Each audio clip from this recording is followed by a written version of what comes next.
I guess we have a collection of different folks who invest at various stages, but I believe Christine will be representing 500 at sort of the accelerator seed stage, Marcus at seed series A, and Heidi, I guess, at series AB on behalf of DFJ, although I know you've done a bunch of different investments. So I guess, Heidi, you and I maybe have slightly different perspectives on this, but there was a statement I think you brought up.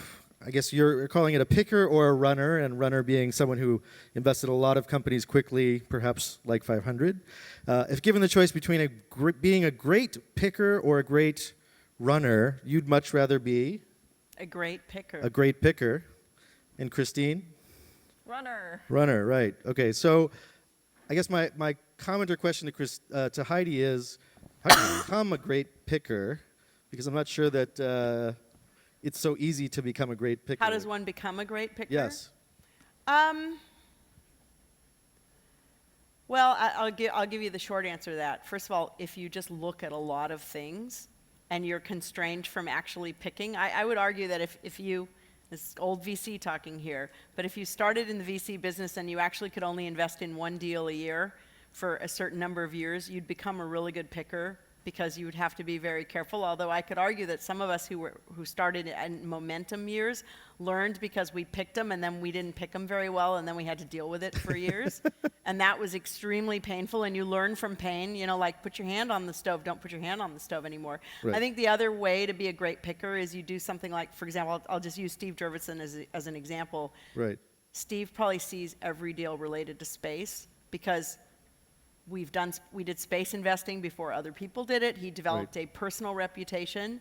And one way to be a great picker is to see everything happening in a space that you believe in. And so in the case of Steve, I think, you know, at various times during his career, emphasis on nano and then nanotech and then more recently on space. Yep. And I know I see a lot of pictures from his old Flickr stream on rockets. Yeah. So he's and sometimes, unfortunately, you can build around being a great picker around a thesis for an area of investment, and it turns out that was a sucky area to invest in. Right. I can't remember who the quote's from. I was thinking it was John Doerr, but somebody said 2 or 3 funds in 10 years makes a great VC. I'm not quite sure if that's the accurate statement. Yeah. Yeah, sorry, there's a number in there too, probably 10 to 12, $20 million. I was kind of the number I heard, but maybe 12. Christine, in your first year working with 500 startups, how many companies did you and I invest in?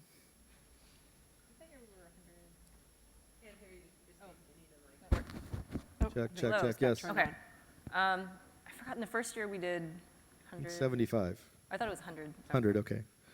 75, okay. So how many companies have you personally been involved with over the last 5 years as an investor? Over the last 5 years, it's been I think, over 150. Over 150. Wow. Yeah, so I would like to suggest that we can compress that learning time frame into maybe 2 to 4 years. Okay. I'm not sure if you can do it any faster than that. Yeah.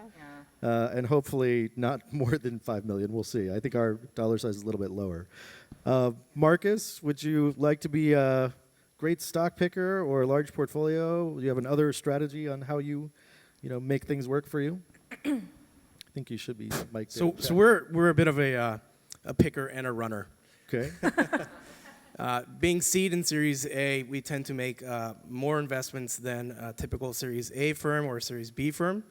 However, we are also more pickier in the sense that we have a portfolio that's usually around 30 startups per fund. Okay. And your first 2 funds were 20 million and 40 million. What was the rough portfolio sizes you said? So the first fund was a $20 million fund, and we did about 44 investments. Okay. And the second fund, which we're investing out of currently, has 19. We're probably going to end up around 27. Okay. But it's twice the size. Working on a third fund in the near future that might be Asia focused, perhaps? Yeah. Can't quite comment on the existence of your nuclear weapons, I guess. Okay. Are there differentiation in the way that you approach services?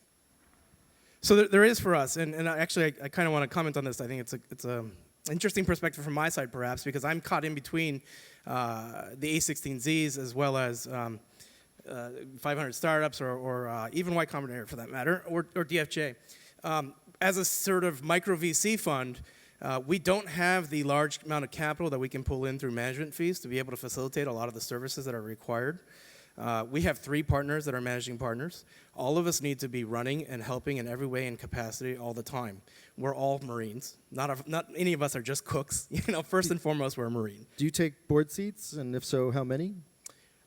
We do take board seats. However, we tend to shy away from taking too many board seats at this point, especially because the trend has been moving away from that for the entrepreneurs. However, we do think that there is critical times where you need to take a board seat, especially if you're leading the deal. And as a micro VC fund, for us, we do tend to lead deals. So there are times where we do take board seats, but we will often build the syndicate and then step on as a lead. And if we don't build the syndicate, we will step on the board. If we don't build the syndicate, in that case, oftentimes we'll sit as an observer or we'll just be an active investor. Heidi, do you feel like board seats are required for each and every of your investments, or just some of them? No, I mean, I think particularly in our growth fund, the later stage, you're taking a smaller percentage. You don't necessarily need a board seat. And I also think that you can be super helpful not having I don't think a board seat is a unique beast, and being helpful and taking a board seat are not the same thing. Wow, I'm so glad. Wait, could you say that one more time? Yeah. Being helpful and taking a board seat are not the same thing. And I actually believe sometimes we shouldn't take the board seat. I mean, I think Right. sometimes we're not the right people to take the board seat. I have 2 comments on boards. Number one, we don't always need to take the board seat. This is not a commonly shared view among all my I was gonna say, partners, that's by not the a way, but typical some of them, institutional VC perspective. I am working on this with them. And the other thing is, I believe, Do your LPs agree with you on that? well, that's the interesting thing is your LPs want to know that you're actually actively involved in managing companies. And I would argue, I've seen a whole lot of VCs that have board seats that know less about companies than the ones that don't have the board seats. I don't think a board seat is the measurement of whether someone's actually doing the work or adding value. Hell yeah. Now, so my 2 things on board seats is, number one, I think we don't always need to have the board seat, but we need to do the work. We need to know what's going on with the company. And the second thing is, I really believe in independent directors. And every company should have an independent director who's not on the management team, is not a founder, and who's not one of the investors, because that's where you're going to find an objective person, and you're going to need that person as you go through your growing pains. And by the way, that's one of the things I'm super excited about other venture firms, like, even though we're in competition with, A16, they have some diversity board initiatives that we are actively participating with them, right? Right. I mean, I am thrilled that they're pouring resources into surfacing and educating the next generation of independent directors, because we should have those people, right? Do you feel like the Andreessen and First Round are challenging the rest of the industry in terms of platform services and things that we're offering? Totally, yeah. Totally, I mean, I think they're challenging us. I do think we kind of saw this movie before in 1999, so I think the vote's still out. And I think, honestly, I mean, I've literally had this conversation with them where they'll say, hey, the vote's still out. We don't know if this is going to work. It's a grand experiment. I know, we like co-investing with Andreessen because we like our companies to take advantage of that as well. It's not just a preference for founders, it's maybe also a preference for co-investors as well. Yeah, no, I think it's super awesome what they're doing. I don't know if the economic model is ultimately going to prove out, but I'm happy that they're trying it. It's good for our whole economy. Christine, I may know some of the answers to these questions, but I bet you the audience doesn't. What do you think metrics are for our distro team? How do we measure their success? Excuse me. So for the distro team, so there are a couple things a couple metrics that are a little bit less concrete in terms of, a lot of it's what I mentioned when I was speaking. So in terms of getting more, deal flow and getting into great companies and companies wanting to come through our program versus others or not. That's definitely a big measure, and I think the distro team really helps to draw that in. Distro team /500 being known for distro. And you can measure things like how many applications we get or how many people say they want distro in the interviews. But a lot of it is kind of just like we have seen this over time, that we are attracting great companies. We are attracting certainly a lot of companies who need distro help. So that's one measure. But the other is, what's the actual impact on growth and revenue and customers for the companies that the distro team spends more time with. So, I think Heidi made a very good point that it's unrealistic to think that VC is like some sort of Cinderella story where we take awful companies and suddenly transform them into magical unicorns. Really, This is kind of why we invest in so many companies. We invest in a lot of them because at the early stages, we don't always know, especially where we invest versus where DFJ invests, or even sometimes where Quest invests. We don't know right off the bat if they're going to be great companies. There are plenty of companies that went through our batch that we maybe wrote off, or we didn't think that they would go anywhere, and then a couple years later, they're late bloomers, and they're now going to be pitching later today in the post-seed track. So that's kind of, we look at how the team can help, obviously company by company, when they really focus on the ones that we think have more potential, but also, are they able to kind of raise that next round? Even that, though, it can be a little bit tough. Like, we'd like to, in the 3 case studies I mentioned, I'd like to say that, the teams will say that distro had a huge impact. Could they have gotten to that point without distro? Maybe, maybe not. Maybe might have been slower.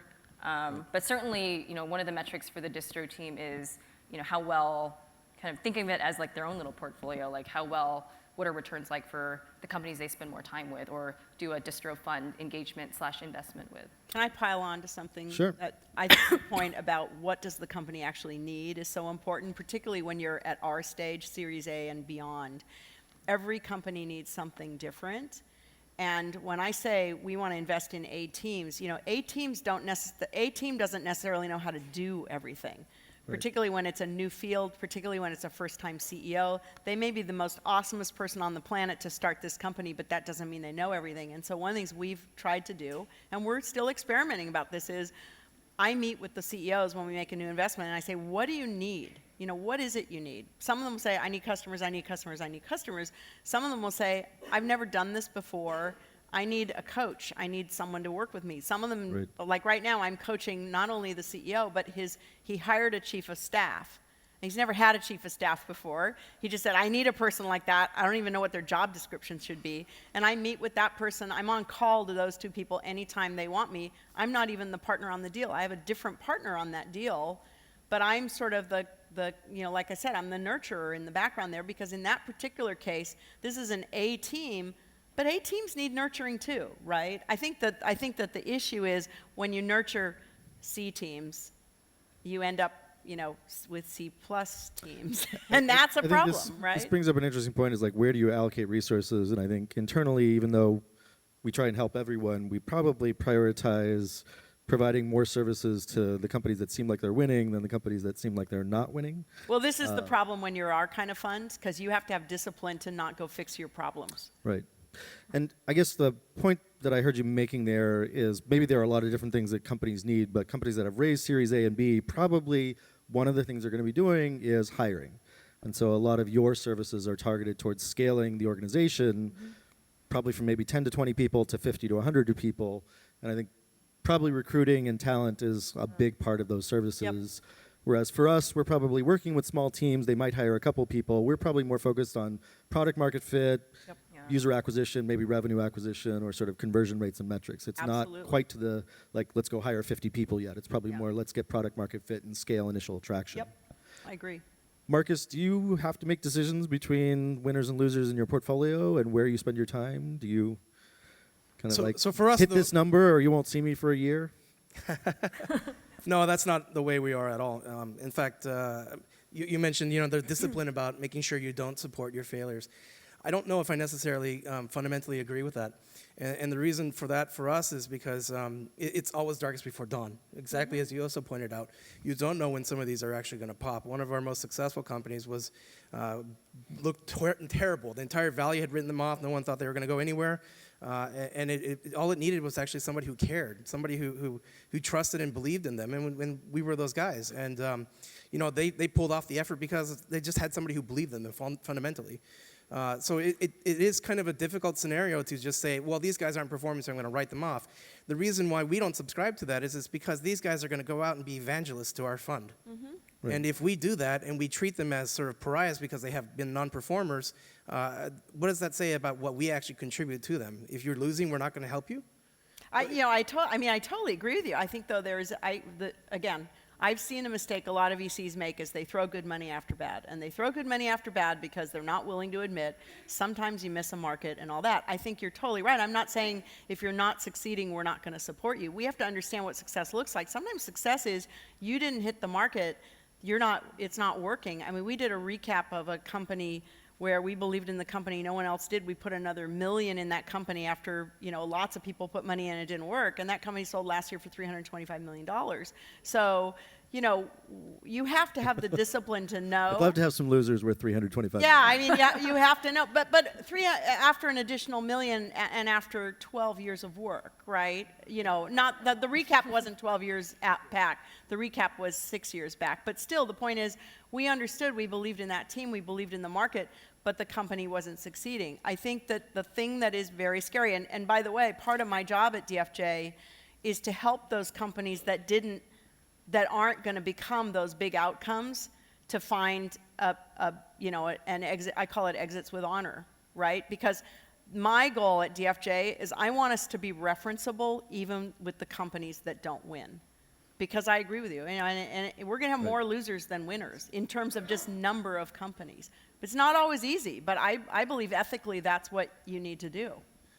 So one comment I want to make fundamentally is that if you look at investing, there's many different ways of looking at it. There's the much more art form and the scientific form. If you look at seed and Series A, it's really an art. It's the interpersonal skills, the communications that you have.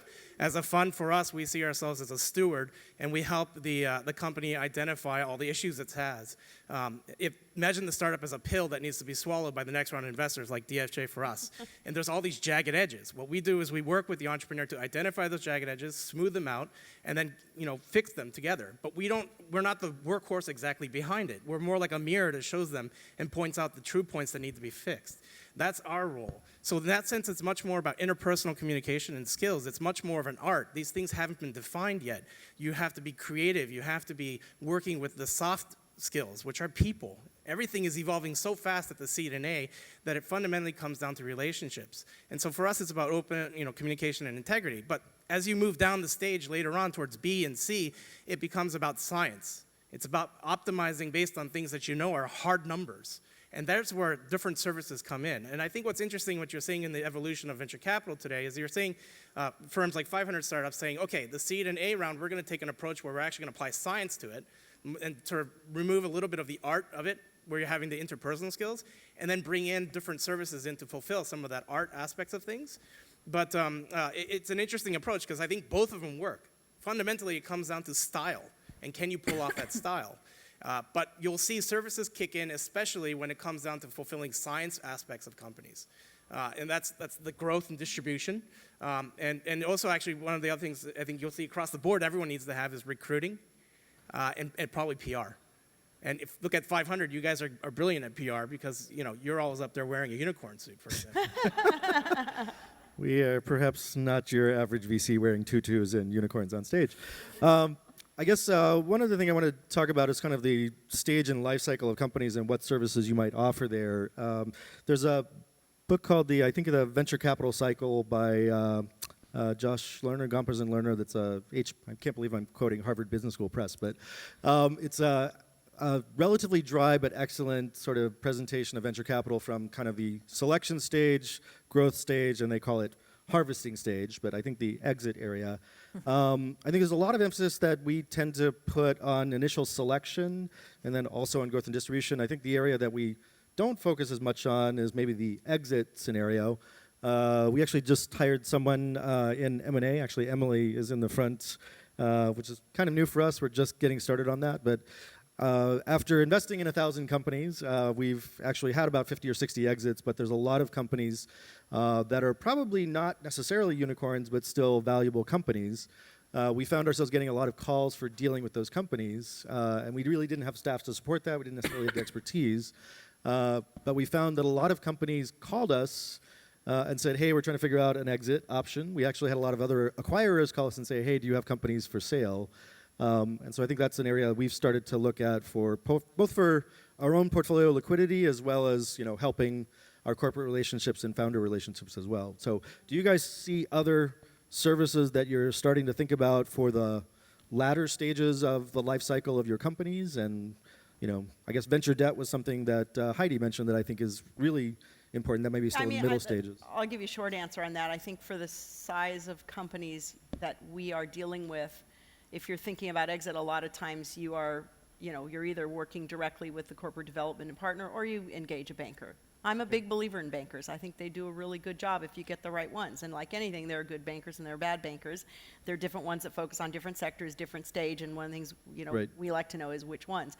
But I think a more important thing to understand is, entrepreneurship this is a high-risk game, and not everyone wins. And just because you don't win doesn't mean you aren't good or you don't deserve another at bat. And I think one of the things we also have to do is be really good coaches about what are the exit opportunities, what's realistic, and a lot of what I do is I'm like psychotherapist to the rest of the board about, look, dudes, the good news here is we built a company worth $10 million. The bad news is we spent $25 million doing it.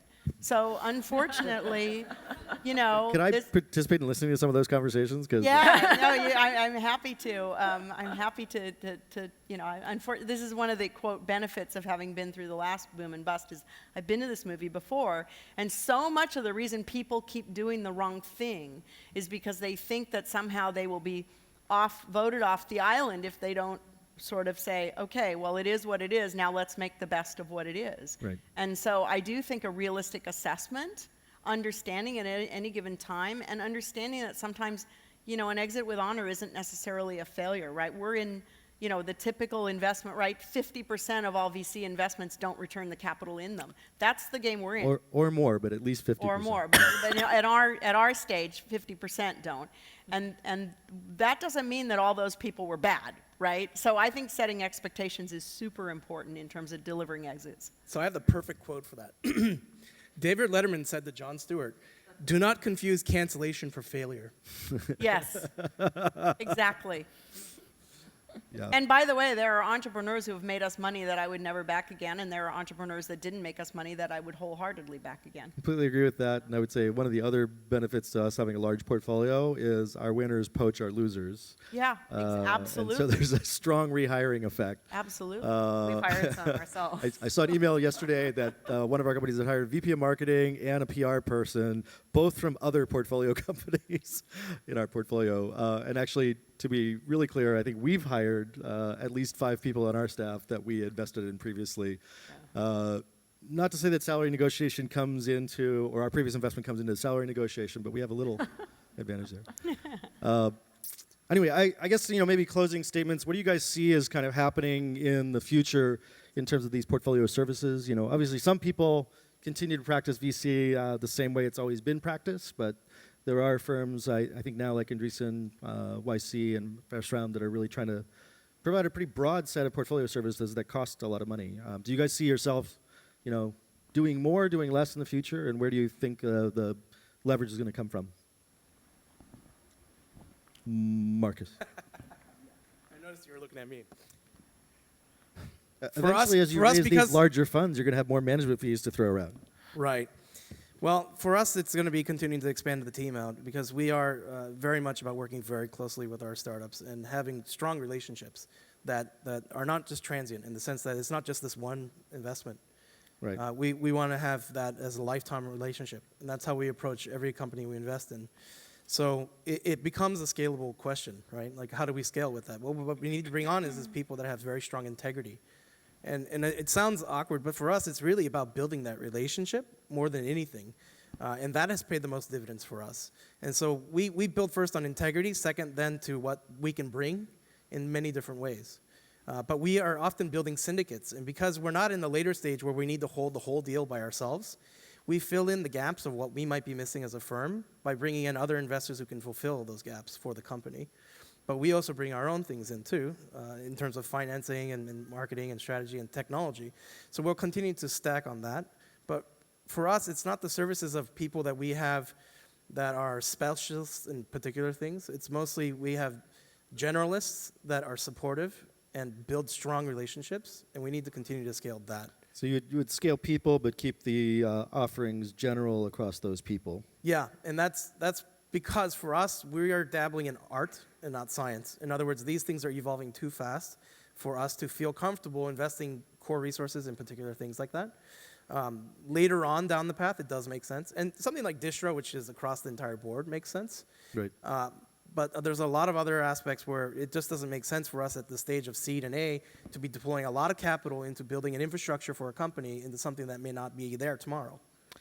Heidi, you guys have 10, 12 people on the team doing investing. You have a portfolio team of Yep. 4. Yep. Where do you guys see yourselves kind of in another next So, 5 years? I think I love the comment earlier about applying science at what stage, right? At what stage can you find something where you can apply science and have leverage across a portfolio? And I think you're right about early on, it is product market fit, it's some growth hacking, it's things like that. What our portfolio companies are asked, the thing we haven't figured out yet is I think we actually in marketing talent and even in community, I think we're doing the right level for the size of portfolio and stage of companies. I think business development is a really hard one because it's Right. what companies want and there's something there we can be doing, but it is really expensive to provide business development well when you have a very broad portfolio of companies selling to very different customers.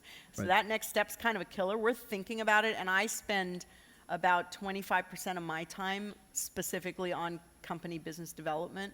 Right. So that is a big piece of, if you think of me as a partner and where DFJ is deploying me, that is a big piece. So the jury's still out on that one. We're really trying to figure that out. Christine, how big do you think distro is going to be by the end of next year? End of next year?